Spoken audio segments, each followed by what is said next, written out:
Hey everybody, we're about to go live on the show. Here's the intro music. Welcome to Aging Insight, the only show dedicated to your elder care concerns. Should have a good show for you, as always. About how to manage your health, housing, financial, and legal needs. This is a live call-in program featuring John Ross and Lisa Shoalmire. Be sure and give us a thumbs up or share this with your friends, whatever you got out there. If you have any questions along the way, just throw them in the comments and we'll see them right here and we'll try to answer them. 903-793-1071. Now here are your hosts, All right, here John we go. Ross and Lisa Shoalmire.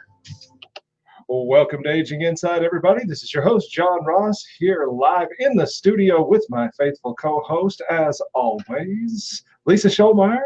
Well, good afternoon, everybody. Yeah, so we're here back in the studio on this 16th day of February. You had to think about it, didn't you? Well, I had to actually look down at the computer. And the reason I can look down at my computer is because while we are also live on the radio, for all of our radio listeners, we're also live on Facebook to all of our Facebook viewers out there. So if you're at home and you're listening at the on the radio, feel free to get on your iPad or cell phone or whatever media device you've got out there. Get on Facebook, go to the Ross and Shoalmire Facebook page. You can check us out and you can see what radio looks like. Yeah, that's right. And of course, Aging Insight is a sponsored program, and we have lots of great sponsors that help make sure that we can come to you every Saturday and be totally free to you as a listener. So a special thanks to Derrickson Memorial Hospice, Edgewood Manor, and Barnett Agency, Calhoun Creek Estates, Red River Federal Credit Union, Reunion Plaza, and Heritage Plaza. And John, I saved Texarkana Funeral Home, one of our sponsors, for last because this week I had some clients come in and they had gone over and done some business with Texarkana Funeral Home, and they were just, it made a very stressful time for them, just super easy, given that the process is never pleasant, but they just were singing the praises of the folks they were dealing with over there at Texarkana Funeral Home. So I thought I'd give them a shout out so they would know that. Yeah, well, that's awfully nice of you. And of course, sharing the love, because it is the season of love. Yeah, Valentine's. So Valentine's was Thursday. So if any of you missed that, You've probably been reminded. Yes. If you missed it, you know you missed it. That's right. But I do appreciate, John, we were, there's a local restaurant, Benchmark, who is carrying the Valentine's love through the weekend. Yeah, no, they were doing like Valentine's on Thursday, Friday, and Saturday. So if you missed it on Thursday, you could still you could cover, and you could be like, oh, sweetheart, I was just waiting till Saturday so we could go have this lovely dinner that is on. Or if you had 3 separate dates, you could just do one each night. I guess so. If you think like that. Okay. Maybe that's not the deal. Yeah. But we speaking of local, I got to take a couple of folks over to the Taste and See for some chocolate on Valentine's night. Our own local chocolatier. Yeah, so I took my daughter Jess and took your sister Leanne. Yeah. And we went and got us some chocolate. So you gotta support your local folks out there. Yeah. So. And speaking of local stuff, you got a speech coming up, don't you? Yes, on Thursday, February 21st, I will be up in Hope, Arkansas. And I will be presenting on the 5 big elder law mistakes and how to avoid them. And that will be at Unity Baptist Church up in Hope. We do it during the lunchtime period. We call it a law school lunch. So, our retired folks, they kind of mosey in early and stay late. But our folks that are still out there working, if they can just pop in for lunch. They know they're going to be out by 1 o'clock so they can get back to work. And so it's a really great program. So come out and see me in Hope, Arkansas at the Unity Baptist Church on Thursday, February 21st. And the program is free. Yeah, it's free lunch, free entertainment. by none other than Lisa Shoalmire. That's right. And now with being back on 107.1, that gives us a larger broadcast area. So we may have some Hope listeners right now. Yeah, I'm going to check it out when I go up there Thursday and so tune my radio dial and see what happens. That's right. So if you're up there in Hope and you're listening to the show, check it out. And for the rest of y'all who are listening to the show, if you do have a question about today's topic or anything that you're just curious about, feel free to give us a call. The phone number is 903-793-1071, just like the station. I know. It's so much easier to remember now. Yeah. 793-1071. Okay, John. So today on our program here on Aging Insight, I want to address the second most common request that we get from clients and folks coming in to see us at the office. The second most. Second most. So the first most, John, I would say is people will ask, do I need a will? That's probably true. That's probably the most common discussion point is people come in thinking that a will is going to be what they need. Right. So we're not covering that today. No. Okay, but that is the first most common question. And anybody and as you'll probably find out just during this show, the reason why, although that is the most common question from clients, it's not the most common work that we do. Yeah. Because there's just better ways. Yeah, there's better ways. So okay, John, now that leads me to the second most common question or concern I get from clients and families. And that concern is, how do I save my house and to pass it on to my kids? I've heard that a nursing home can come in and take my house, and I don't want that to happen because I paid a 30-year mortgage on it, and good Lord, by the time I calculated what I paid on that house compared to the purchase price, I paid 4 times what I bought it for. Yeah, not to mention all the taxes and insurance and everything else. And that's just home. And I don't want the state. I don't want the government. I don't want a nursing home. I don't want anybody coming in to get my house and the land that's been in my family. So what can I do? Yep. I would agree with you. That's probably the single most common secondary to the will that people are asking about. And it's a legitimate fear out there. Although, as you will find out by listening to the show, a somewhat unfounded fear if you're planning ahead. It's always about the planning ahead, John. It is. Yeah, it's always about that. So today on the program, we're going to talk about, quote, saving your house so that the government, the nursing home, a creditor, none of the people that could get your house. We're going to make sure that they don't get your house. That's right. So, yeah. And so a little background here, where the most of this rumor and idea that if you go to a nursing home that you're going to lose the house, where most of this comes from, it actually dates back all the way to the late 1990s. And as the federal government was starting to spend more and more and more on the Medicaid programs paying for senior citizens. Right, about 75 cents of every Medicaid dollar is spent on a senior. That's right. And this is going up and up, and it's been going up and up. And so just go back 20 years, back into the 90s, and the federal government saw that that they were going to be spending a bunch of money on this.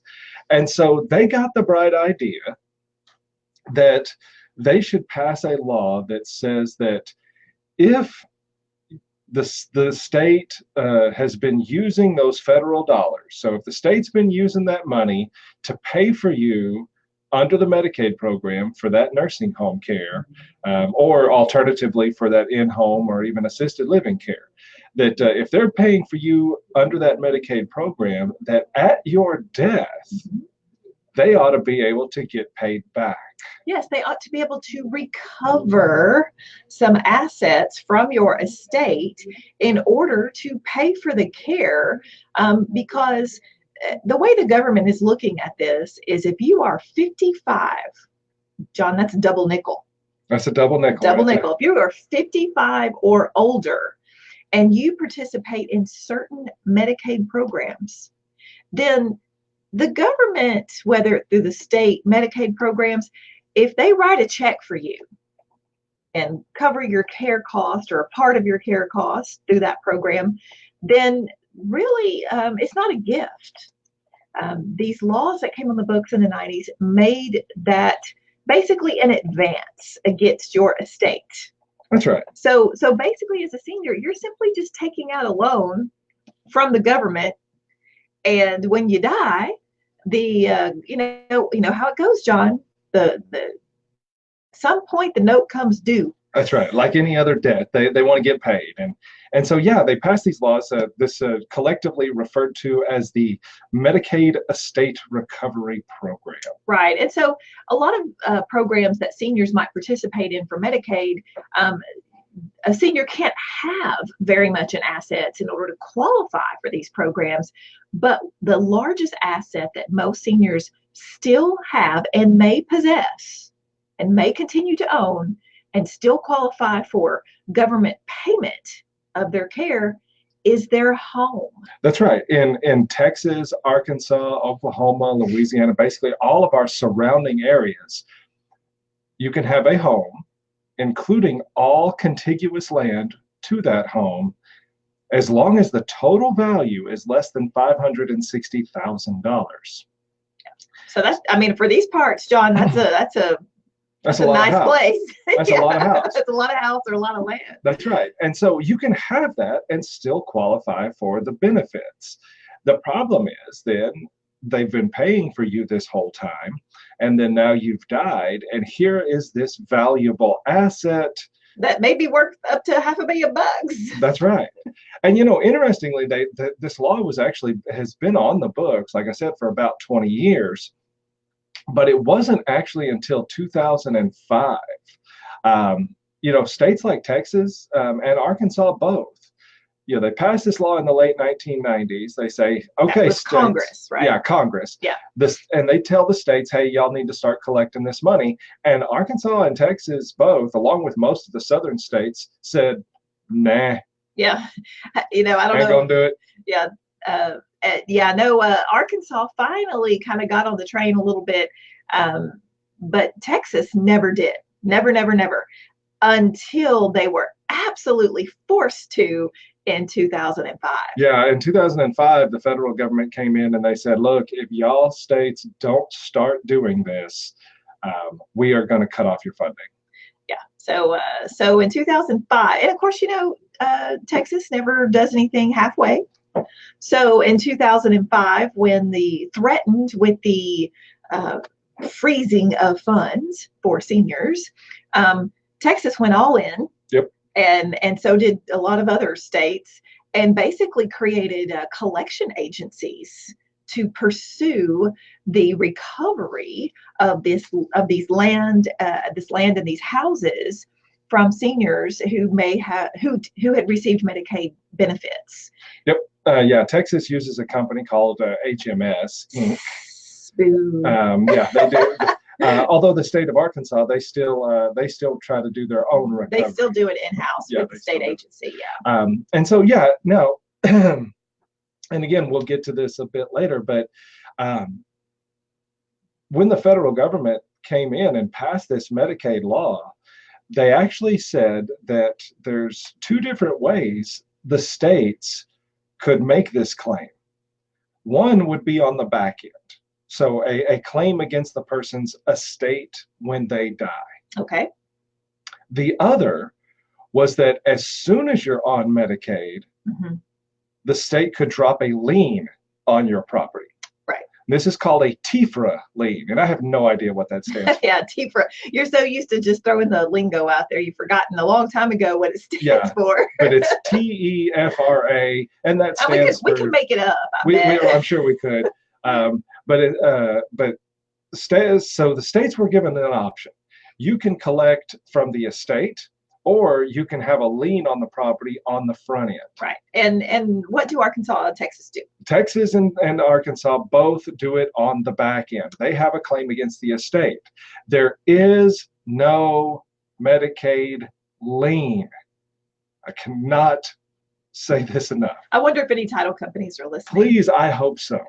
There is no such thing in Arkansas or Texas as a lien on real property for Medicaid purposes. It doesn't exist. It's not there. Now, if you live in one of the left coast states like Oregon, Massachusetts, Washington, if you live up in that was right coast, I guess. Yeah, well, still left, just in a wrong different way. coast. That's right. But yeah, if you're up in Massachusetts, some of those places have passed these for liens, and so essentially the minute you're on Medicaid, they drop this lien. This was a big deal when they passed Obamacare, because so many people who were all excited about getting this Medicaid expansion for their health insurance. Right. They were between 55 and 65. Yeah, they weren't Medicare eligible yet, but they needed health insurance. Yeah. And so they go and they sign up for this Obamacare, which is a Medicaid subsidized plan. And within a week, they get a letter saying that the state of Washington's dropped a lien on all of their property. That they weren't expecting that. This was supposed to be free stuff. Yeah, well, that's a problem. Not too much is actually free, but anyway, so today we're going to spend some time, now that you've got some background, we're going to come back and spend some time in talking about, if you live in Texas or Arkansas, what to look out for and how you can protect your home and property and still get the care you need if that's what you need. That's right. So stick around. We'll be right back. To Aging Insight, call 903-793-1071. And we're still live. I can't tell you how many title companies will ask about whether or not, an owner was on Medicaid and they think there's a lien on the property, or they won't conclude a sale until, quote, the lien is removed. And it's like proving a negative. Yeah. What am I supposed to do? There is no lien. Unfortunately, underwriters for title companies are usually national-based companies, and so I've come to the conclusion, John, that a lot of these national-based companies, they just have to do everything, put everything in their procedure manual for the dumbest employee that they have. That's about right. Yeah. And so that's what they do. Yeah, that's pretty much right too. Yeah, so there's no lien. Yeah, no, and I've had clients over the years that have said the same thing. Well, mom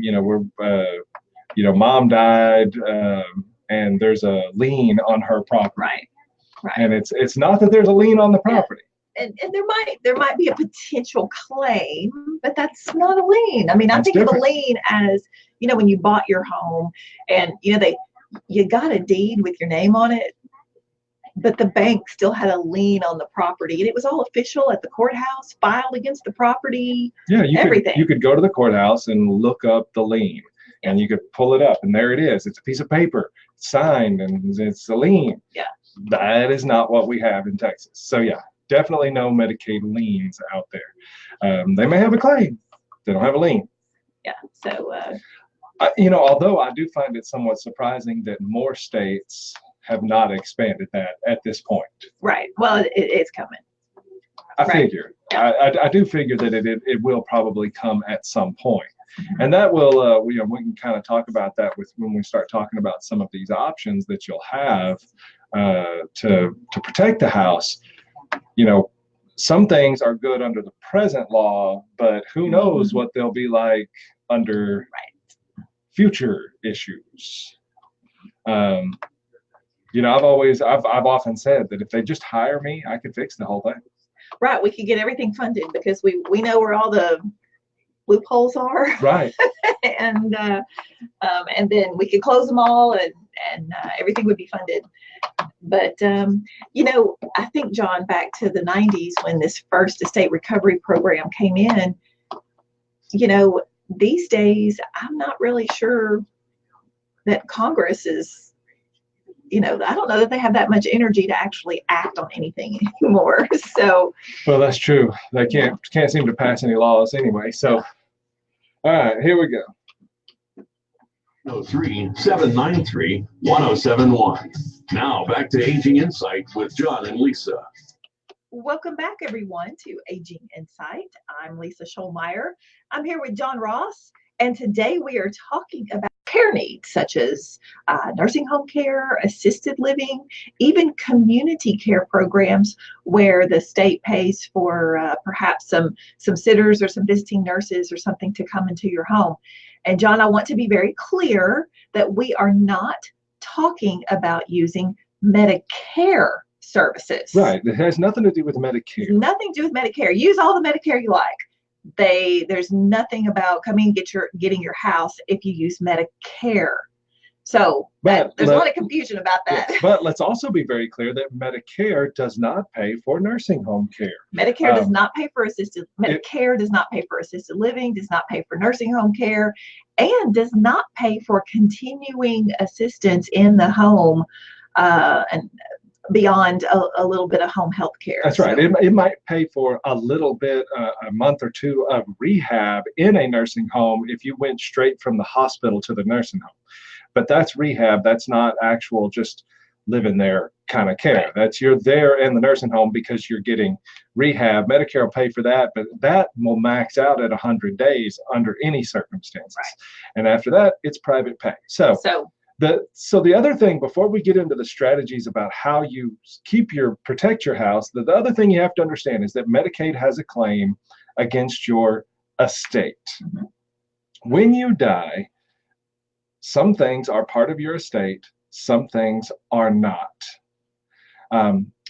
Life insurance. Yeah, if you name a beneficiary on your life insurance, so if I get some life insurance and I name Lisa Shoalmire as the beneficiary and I die, that is going directly to Lisa Shoalmire and it is bypassing my estate.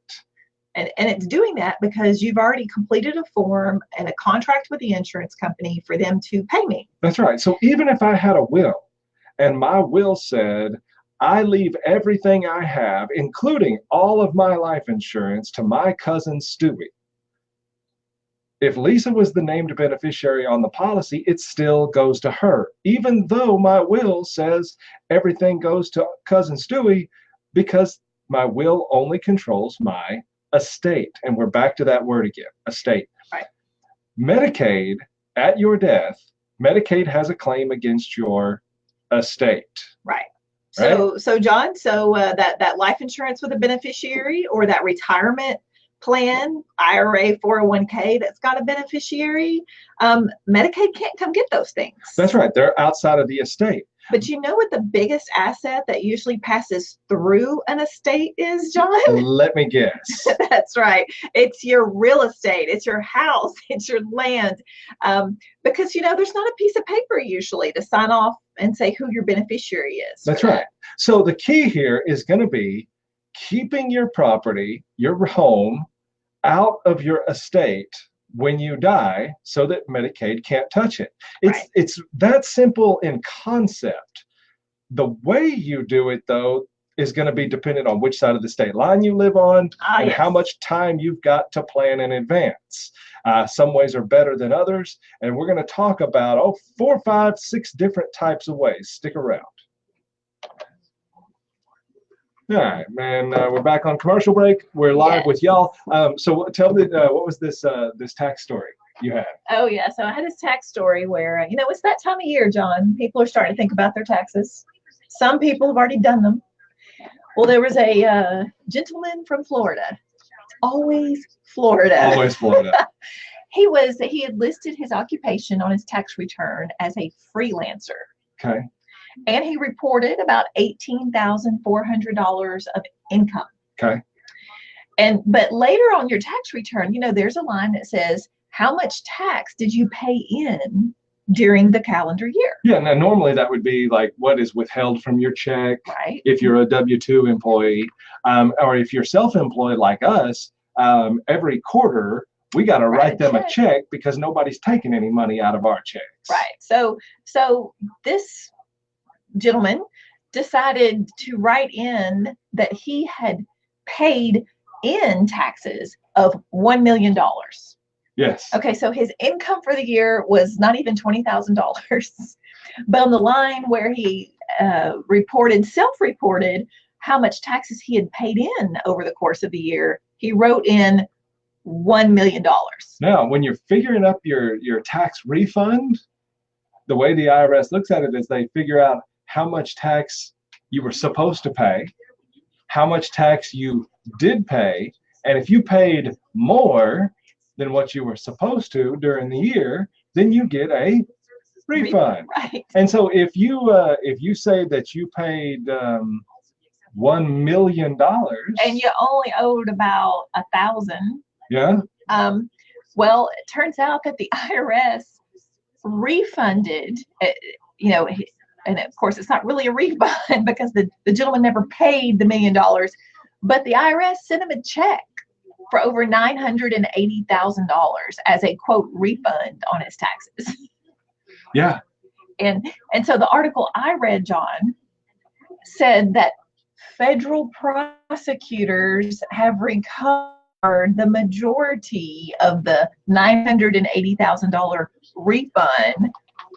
So you never want to see the term federal prosecutor connected to your name.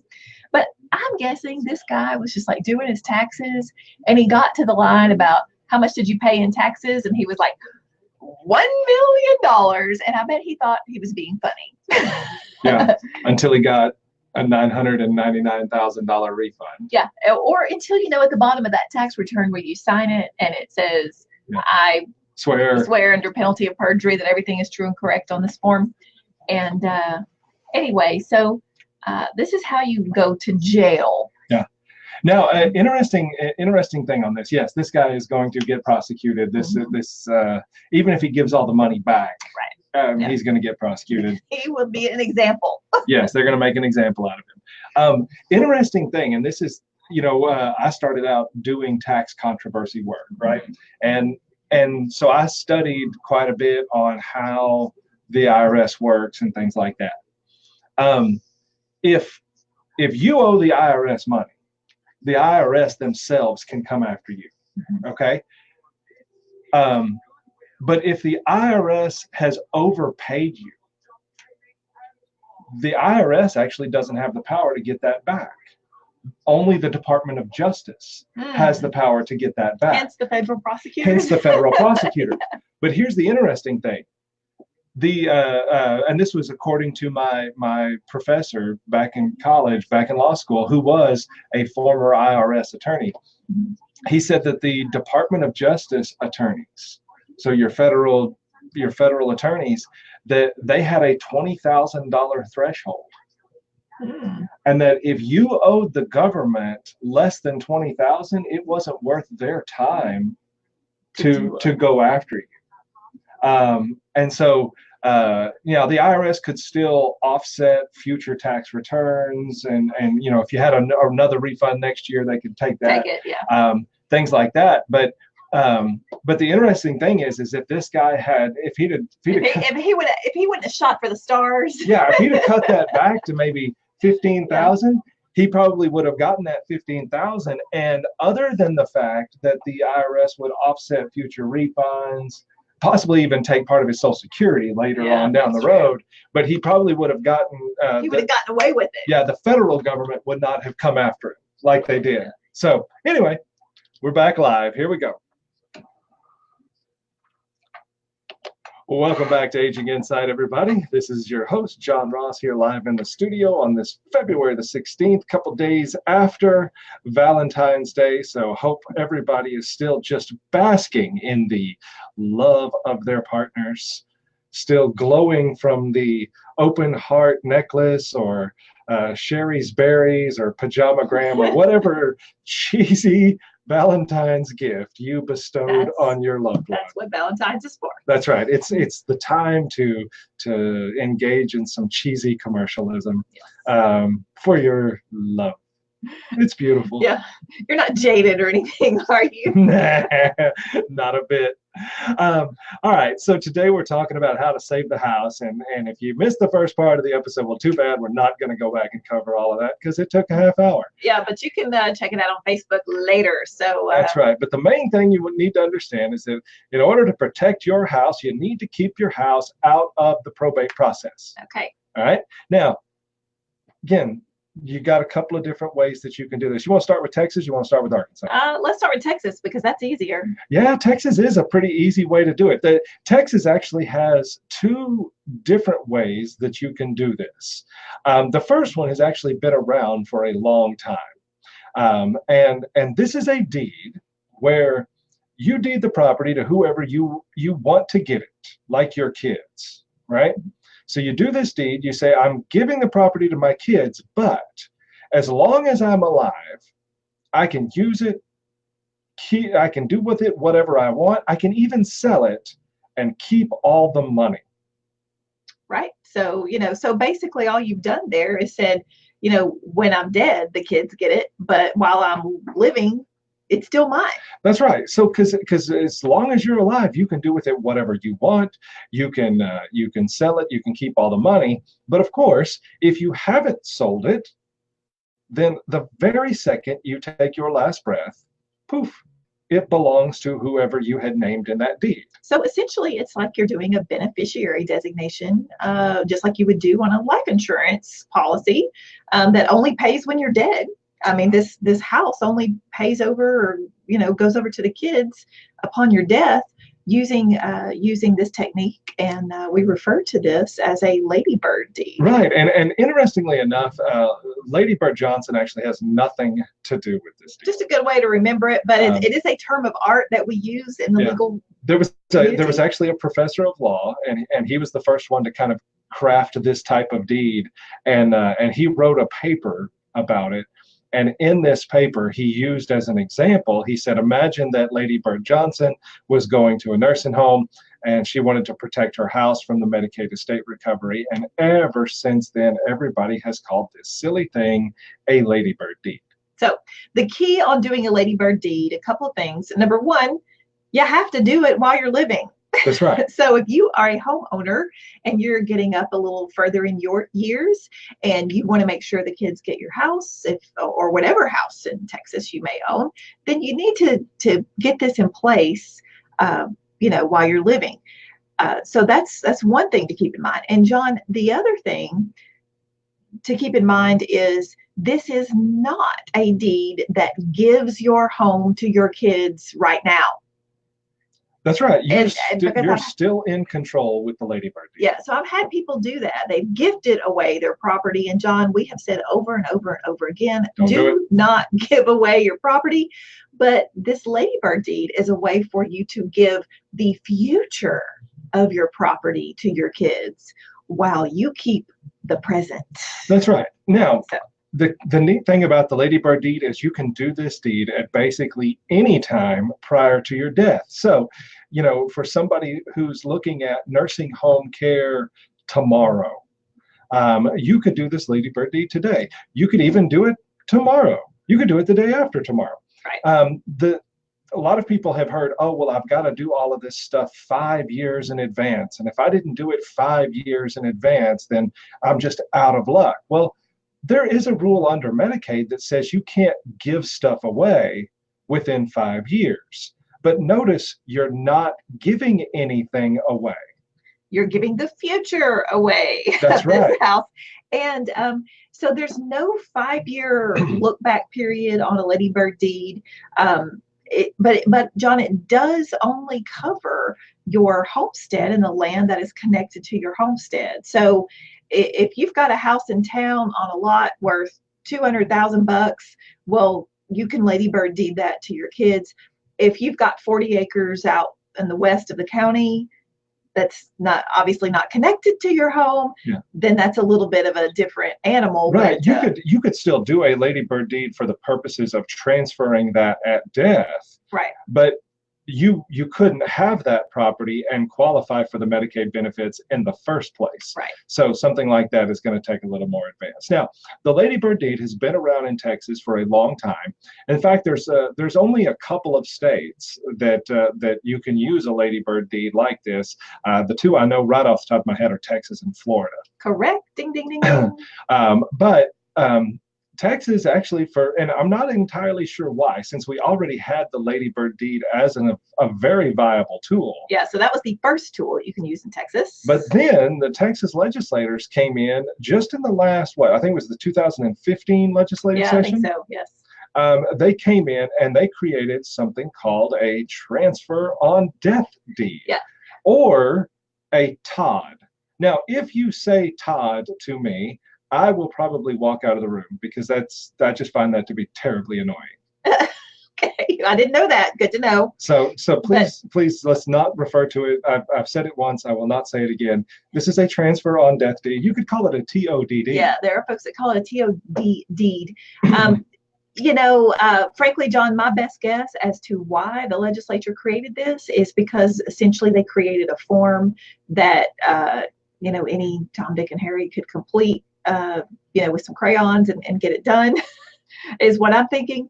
But they kind of left some doors open on this deed for creditors to come back in. And so right now we are unsure about how defensible this deed is on certain creditor claims. Yeah, so all the transfer on death deed is it's a deed that says, here's who gets my stuff, here's who gets my property when I die.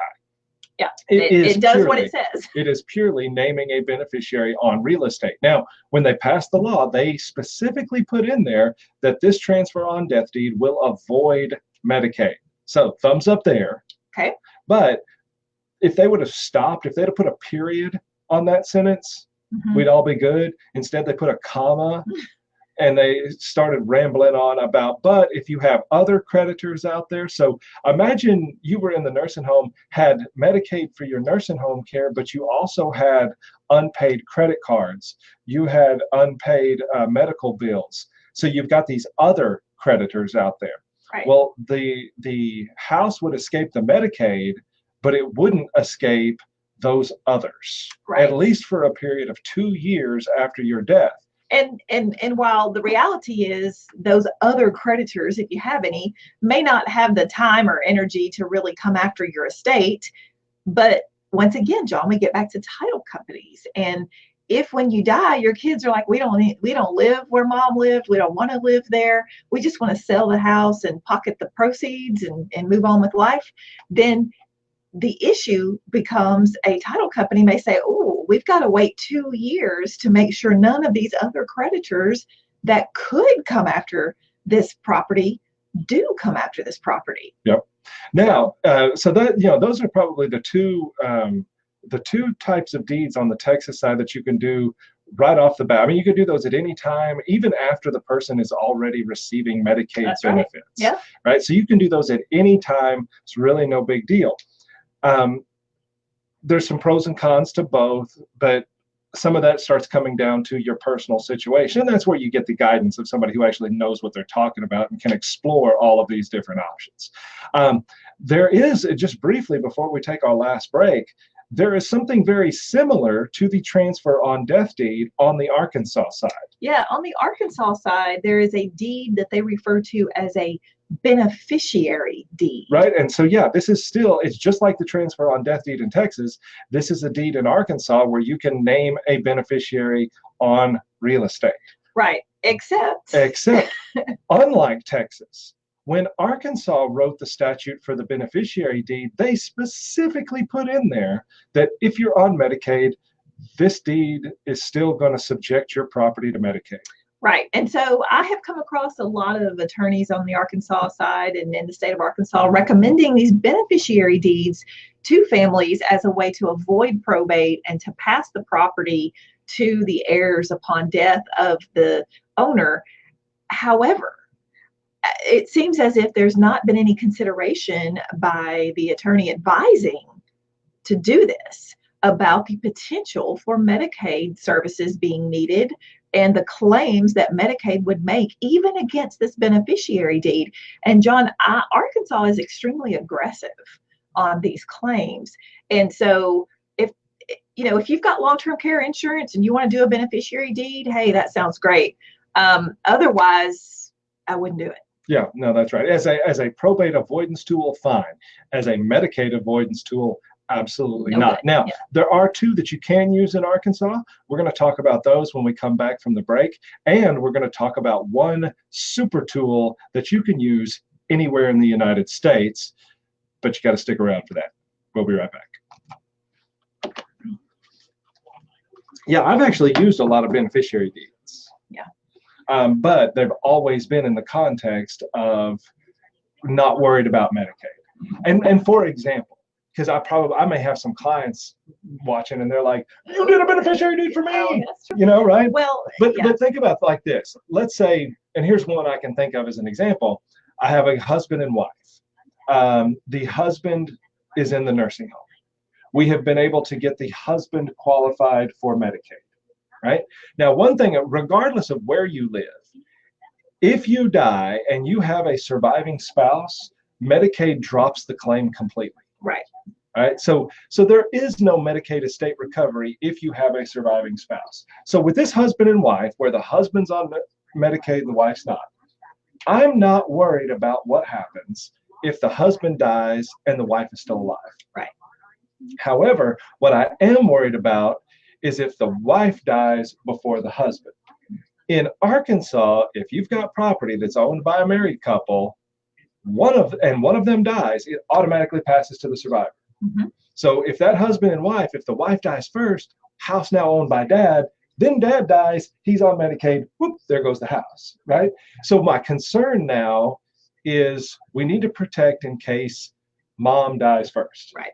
So what we do is I call it the Texas two-step in Arkansas.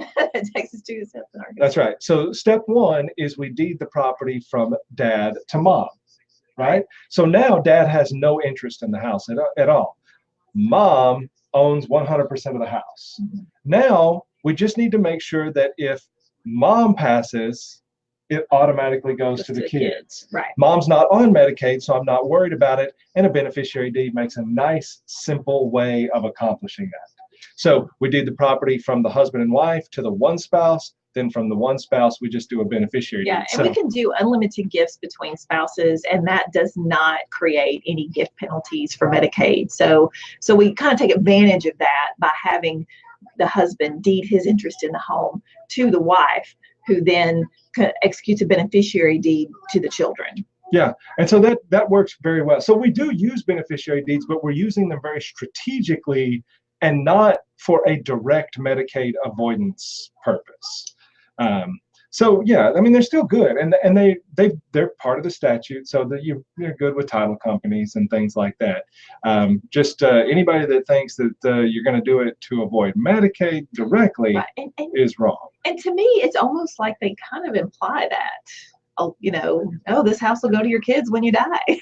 and oh yes, except if there's any Medicaid, we can still come back in and get it. That's exactly right. All right. Well, we're headed back live on the show here and get started. Question? Phone 903-793-1071. Now back to Aging Insight with John and Lisa. All right, everybody. Welcome back to our final segment today of Aging Insight. I'm Lisa Shoalmire here with John Ross, and today we are covering the second most common concern we see in our office is that how do I protect my house and my land so that it goes on down to my kids if I find myself in need of medical services paid for through Medicaid. That's right. And so, John, we talked in Texas that a couple of simple ways to do it. We talked about the Lady Beaird deed and the TOD deed, transfer on death deed, and that kind of got us jumping over to Arkansas, talking about a beneficiary deed that does not work, does not avoid Medicaid. And so, John, in Arkansas, a lot of it has to do what you do to protect your home has to do a lot with when are we thinking about this? That's right. Is it during a crisis because someone's had a stroke and needs that type of care? Or are we talking about estate planning and doing some pre-planning? That's right. So if you're talking about emergency type planning, you're right. You've got somebody that's applying for Medicaid right now, or maybe is already on Medicaid. What we do, and this one's a little creative on our part. Creative, and so when you hear the term creative, you might think, But here's the deal. We mentioned earlier that you can't go giving away property, right? And so if you do give away property, then Medicaid will penalize you. And they penalize you based on the value of what you've given away. Right. So if you gave away $10,000, then Medicaid says, whoops, we're going to penalize you for $10,000 worth of care, and we're just not paying for $10,000 worth of care. And that would add up to about 2 months, right? And so what we do, let's say you've got a $100,000 house. Well, we can't give that away, but what we could do is we could bring somebody in as a joint owner.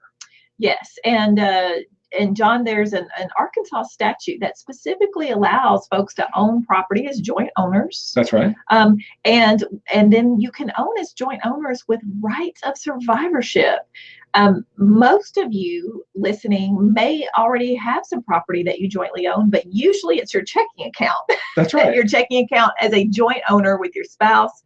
And of course, there is a right of survivorship on that account that if either of you dies, the bank just continues on and the survivor gets to use all the money in the account.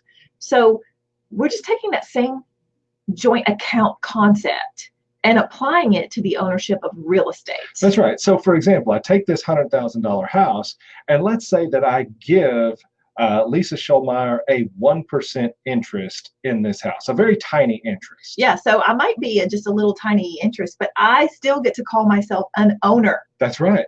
Now, I might incur a small penalty with Medicaid, right? For that $1,000, that's probably a week that the state's not going to pay for. Right. But hey, that's okay. I'm going to eat that. Yeah. But now that we have 2 owners on this property, Lisa and I, we're going to do this deed so that it's owned as joint tenant with right of survivorship. The idea being that since I'm the one applying for Medicaid, I'm probably going to die first. And when I do, the property is automatically going to belong to the surviving joint owner. Right. So your 99%, when you die, your 99% ownership will flow automatically to the other owner who may have only started out with 1%, but when you die, they get your 99%. Because they're the surviving owner. And now it's all back together again at 100%. That's right. And so, yeah, we've used those successfully many times over in the past. That works. And that's something that you can do right off the bat. Now, if you've got a little time on the front end, there is another one that you can do in Arkansas. And this is what we refer to as a traditional life estate deed.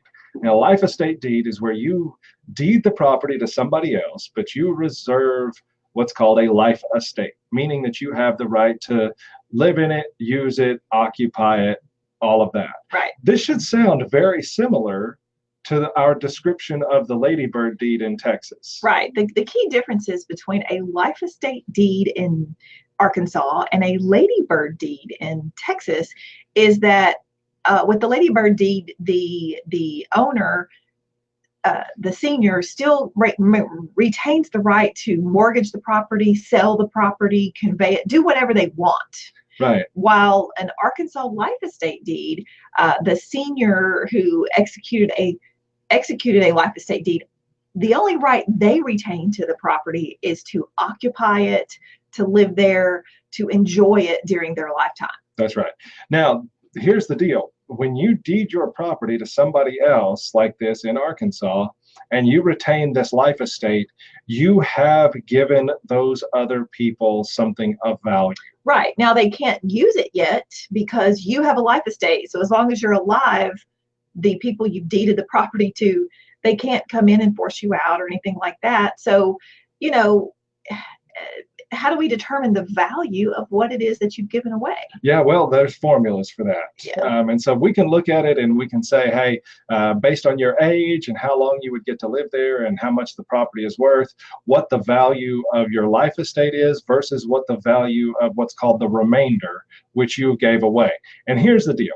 Medicaid in Arkansas, when you do that life estate deed, they do consider that a gift subject to the 5-year rule. Right. So a life estate deed in Arkansas is definitely a pre-planning tool that you you give away the remainder of the property, your remainder interest, the future interest of that property, but you keep the current right to live on that property, occupy the property.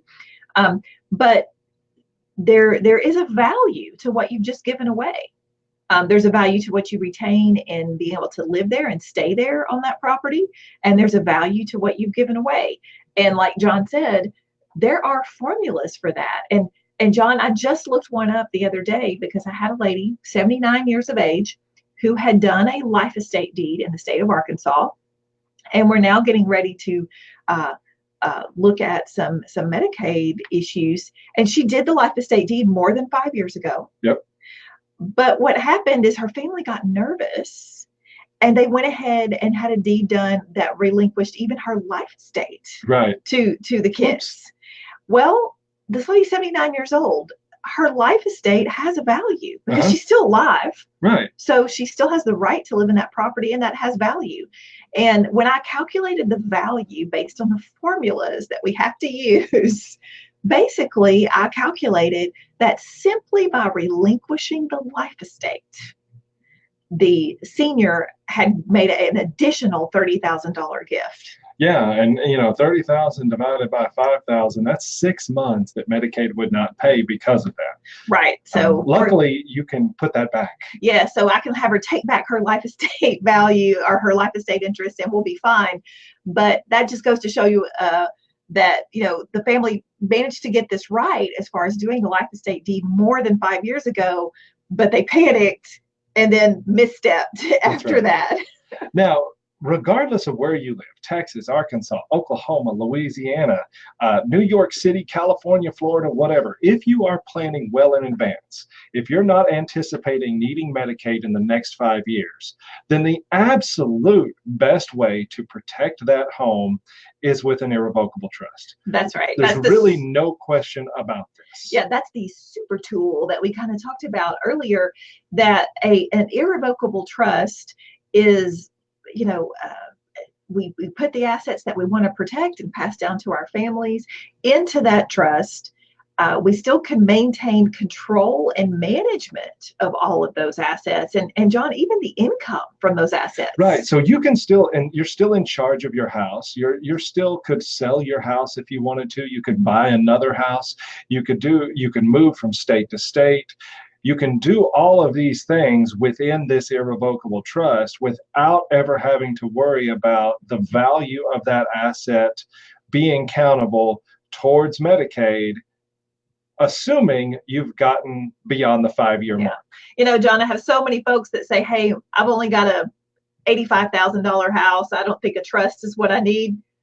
But, $85,000 is a lot of asset to pass down. Yeah, exactly. So what's it worth to you? How much you pay on insurance in that thing over the last 30 years? Right. Yeah, and it still didn't burn down, but you paid all that insurance just because you knew that the value of it was worth it. So yeah, if you're planning ahead, irrevocable trust, no doubt about the best way. But even if it's an emergency, we still have tools. So we're at the end of the show. We hope everybody has enjoyed the program. We will see you next time. All right. Bye-bye. Listening to Aging Insight with John Ross and Lisa Shoalmire. All right. And thank all of y'all for watching. I hope you enjoyed the show, and we'll see y'all next time as well. The proceeding program offers general advice.